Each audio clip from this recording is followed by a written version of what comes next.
lalabos, lalabo ang ato mga kabataan.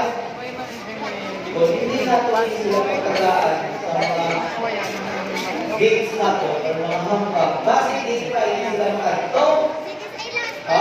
Ang cellphone nato, subok, inahatag nato sa mga kabataan nato, games na na.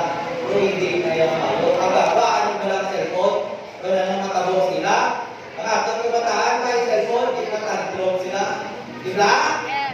Na-feel nila? O, kaya, ibutan nato sa field, maging active ba sila, at maging healthy, ano? Pero ang balko, ang atong sa letter test, kasi ibubang ako, mayor, ibubang ako sa letter test, ang senior citizen, ipag-tubang kami nato eh. Kaya pero kami na natin, magtaong kami, buligan kami na nakakaran. No? Ang nakani, pero sa aking plataforma, gina-consider ko ka i-private ka.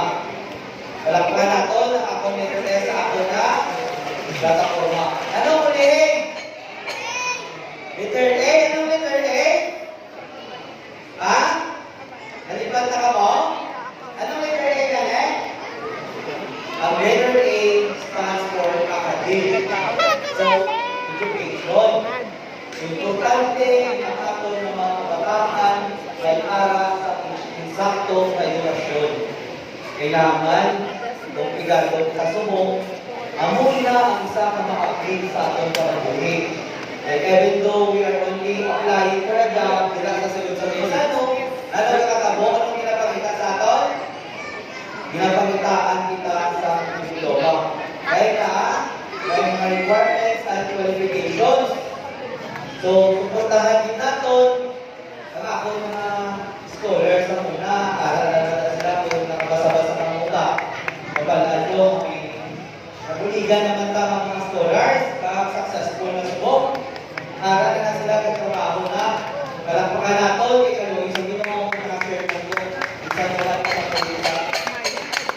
At isa na po na binasay nila na kagaan din natin sa importansya. Kailangan sa una, nabatsagan din ako ang kulang sa pinansyal. Habang eskila, kulang din sa pinansyal, mga komunikanan, i-try din nila na mahatag sa kaganan. Pero, daw hindi din swerte, kapila masunog ang merkado sa una, ang mga subong ang kaisano, daw collateral damage, hindi kami sa ito. Ang mga sa college ko, eskila ko sa nursing, ang bayulan na, ang terminal na lahat, ang balay, tinatagong-tagong na, tinatagong mo. Sa muna, pabahay ka, balay, upil ka na lang, adlaw-adlaw ka, pasipasila ka na mo, nakabang uniform, may polo na, ginawag, ginadalakan. Ang nasa muna yan, mabuwa ko, subok ito na rin, ha? Pero sa akong pagkaito, why dito? Malaking nag-hindran sa ako ng poverty.